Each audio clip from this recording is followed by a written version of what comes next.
ఉన్నారు. ఈ 4 శ్లోకాలని కూడా చక్కగా రాగయుక్తంగా ఒకసారి అనుకుందాం అందరం కూడా.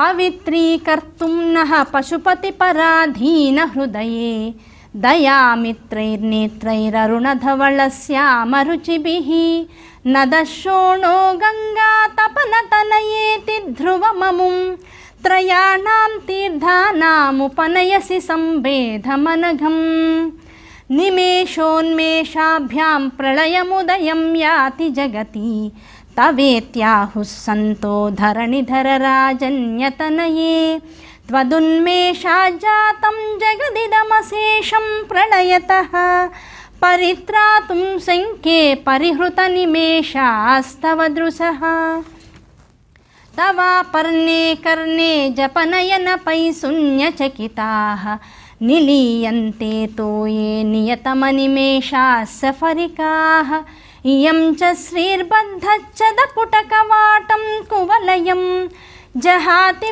ప్రత్యూషే నిశి చ విఘటయ్య ప్రవిశతి ధృసాద్రాఘీయస్యాదరదళిత నీలోత్పలరుచ దవీయాంసం దీనం స్నపయ కృపయా మామపి శివే అనేనాయం ధన్యో భవతి న చ తే హానిర్యత వనే వా హర్మ్యే వా సమకర నిపాతో హిమకరః. అద్భుతమైనటువంటి 4 శ్లోకాలు.